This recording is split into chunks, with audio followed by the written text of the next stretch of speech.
Vas-y. Vas-y. Bon, il est temps que je vous explique en quoi consiste ma chaîne YouTube. Quel est le projet? Parce que je pense que vous attendez tous. J'ai créé cette chaîne tout simplement pour mettre en avant toutes les personnes qui sont dans l'ombre, qui travaillent dans l'ombre, dans le milieu de la mode, comme des hairstylistes, des make-up artistes, des photographes, des barbeurs, des designers, tout. Je trouve qu'on ne nous met pas assez en avant. C'est la raison pour laquelle moi, j'ai décidé de le faire. Hello, Salut, ça va? ça va très bien, toi? Ouais, ça va. Du coup, je vais te laisser te présenter pour ceux qui ne te connaissent pas. Moi je m'appelle Harlem, j'ai 23 ans, je travaille dans le domaine de la mode. Je peux dire que je suis designer, styliste, DA, Tout. enfin un peu de tout quoi. Et puis je peux dire que je suis intéressé par plusieurs autres domaines. Est-ce que tu peux nous expliquer quel a été ton parcours? Mon parcours, en vrai, j'ai eu un parcours assez classique, je dirais. Après le collège, j'ai fait une filière métier de la mode et du vêtement. Donc du coup, au lycée, j'étais dans une filière mode. Mode, ok. J'ai eu mon bac métier de la mode et du vêtement. Ensuite, j'ai fait un bachelor, donc un bac plus 3 en direction artistique et stylisme. Ok. Et actuellement, j'entreprends une formation dans le domaine psychologique. Ce qui n'a absolument rien à Rien à voir voir, avec. j'allais dire ça. Et ce que tu fais, ça te passionne, ton métier? Alors, le domaine de la mode, j'ai un rapport un peu conflictuel avec la mode. Pourquoi? Euh, J'aime la mode sans trop m'y intéresser. Tu peux C'est un peu rentrer paradoxal. en profondeur? Alors, j'ai toujours été persuadé que la mode a toujours été une passion pour moi. Depuis petit, je dessine des vêtements, je fais des croquis, etc. Mais lorsque j'ai eu l'opportunité de pouvoir rentrer pleinement dans le milieu, dans le domaine même de la mode, donc notamment en tant que styliste et notamment en tant qu'assistant styliste, pardon, Mhm. je, j'ai eu un blocage. J'ai eu un blocage du milieu, vis-à-vis de... J'avais pas l'impression que c'était ce que je voulais totalement pour moi. En fait, je suis le genre de personne qui aime créer, Mhm.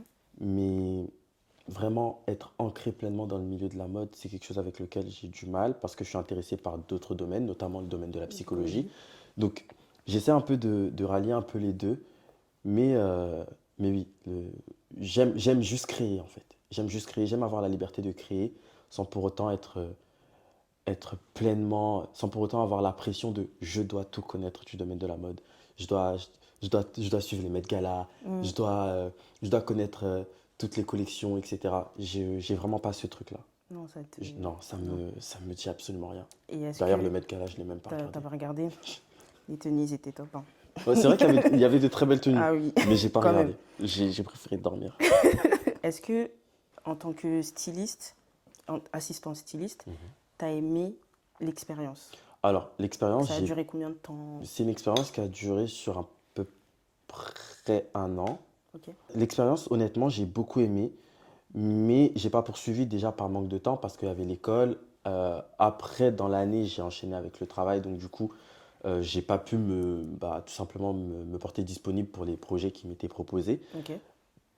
Cependant, effectivement, j'avais un peu aussi de mal à totalement m'ancrer dans le milieu. En fait, j'ai compris que je voulais pas juste faire ça de ma vie.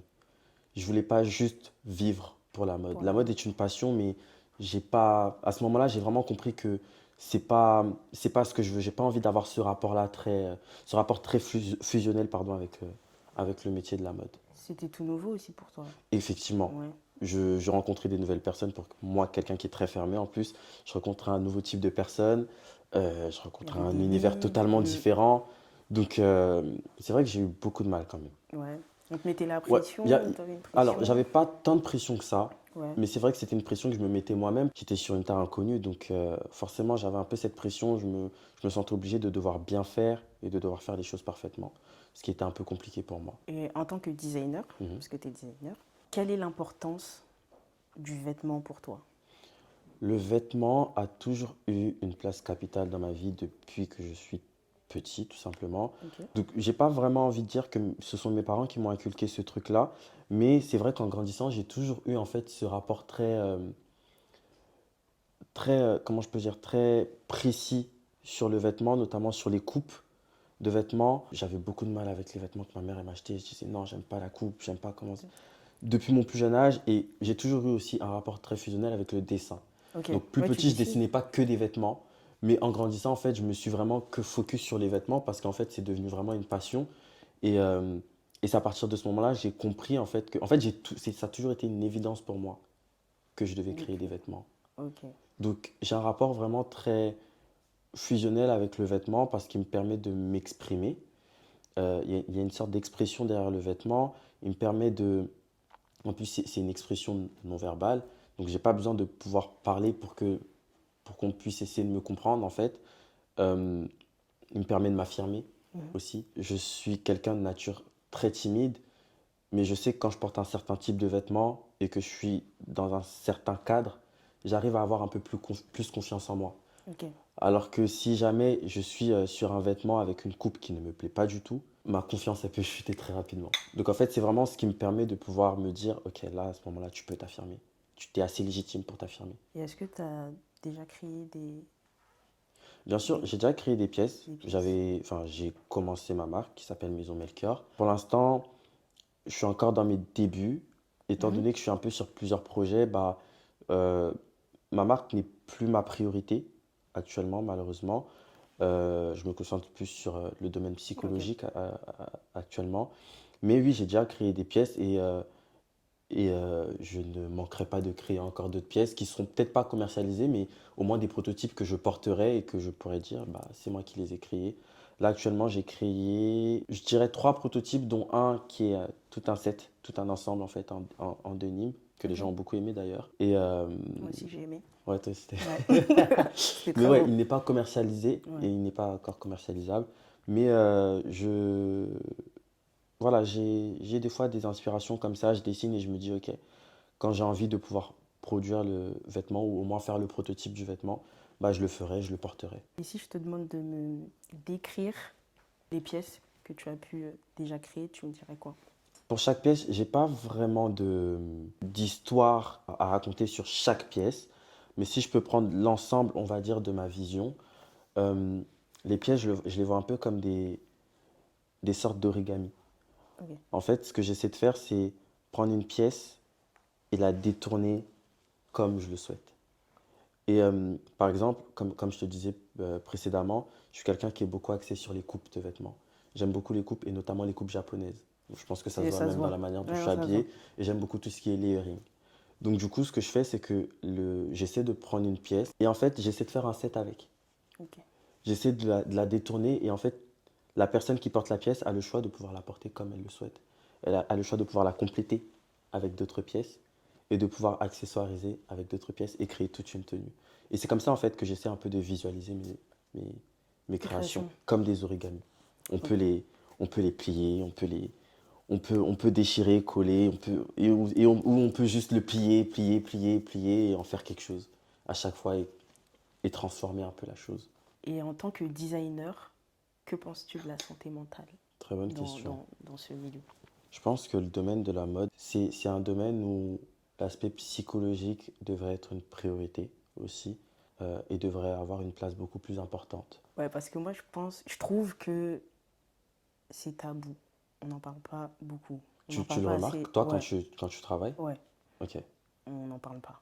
Et toi, est-ce que tu estimes avoir été atteinte de Oui, plusieurs fois? oui. Ok. Je me voyais, je pleurais dans la voiture. Ah ouais. Après le boulot, j'ai déchargé. Est-ce que c'était juste la charge du travail ou... Ouais, Ok. c'était. C'est dur en fait, c'est épuisant. Bah, ce qui est surprenant, c'est qu'en général, les domaines artistiques sont des domaines dans lesquels on estime s'épanouir parce que tu as une sorte de liberté de Liberté. créer. Mhm. Et finalement, on se rend compte que même dans la liberté, entre guillemets, il peut y avoir une sorte de charge aussi, une sorte de pression. Et comme je disais, bah, je pense que l'aspect mental devrait prendre une place beaucoup plus importante. On n'en parle pas beaucoup, mais on essaie un peu, tu sais, même par rapport aux mannequins, le poids des mannequins, Ouais. etc. On Mhm. essaie un peu d'en parler, mais c'est vrai que c'est toujours pas assez. C'est pas assez C'est toujours encore. pas assez.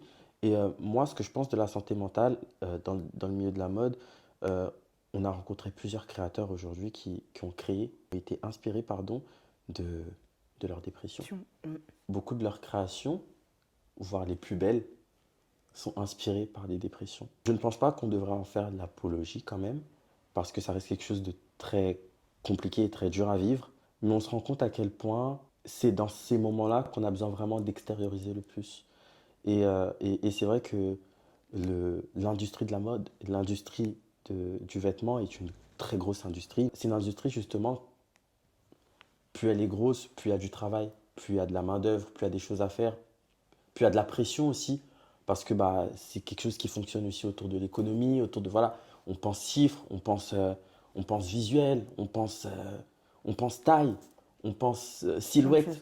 on pense, faut que tu fasses 1,90 m, enfin, on pense plein de choses, en fait, il y a plein de codes à devoir respecter Exactement. qui mettent une pression à beaucoup d'entre nous. Moi, j'estime ne pas l'avoir Vécu. vécu. Du moins, je l'ai vécu un peu plus personnellement, puisque bah, ma marque, je l'ai sortie et du coup, j'ai plus vécu la pression d'être un entrepreneur. Ouais. Euh, Ce qui est totalement normal parce que tu es seul, tu dois créer, etc. Mais la pression d'être pleinement dans l'industrie de la mode et de devoir être dirigé par. Tu dois entendre Pharrell Williams entendre te dire, vas-y, faut que tu finisses de coiffer là, Fait. vite, dans 10 minutes Dans on des- commence, Mm. alors que t'es encore au début de la coiffure. Il faut que tu finisses de maquiller là, parce que dans 5 minutes, Elle doit partir au elles line-up. doivent défiler. Ouais. Enfin, tu vois ce que je veux dire? J'ai pas vécu cette pression-là, mais je l'ai vue. Et je sais qu'en fait, c'est une pression que moi, personnellement, je ne pourrais pas supporter. Et c'est pour ça qu'aujourd'hui, j'ai fait le choix. Et au-delà d'un choix, je pense que c'est aussi le fait d'avoir pris conscience que je pense pas être juste né pour ça.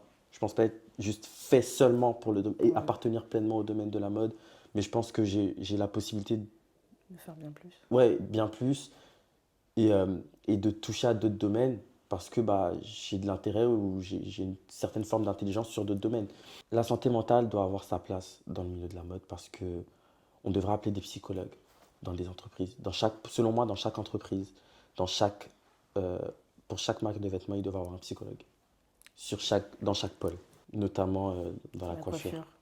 Notamment dans la coiffure parce que c'est vrai que vous êtes en backup, mais vous faites un travail extraordinaire et on se rend peut-être pas compte du poids. Est-ce que l'idée t'est déjà venue de tout arrêter? Arrêter de créer. Ouais.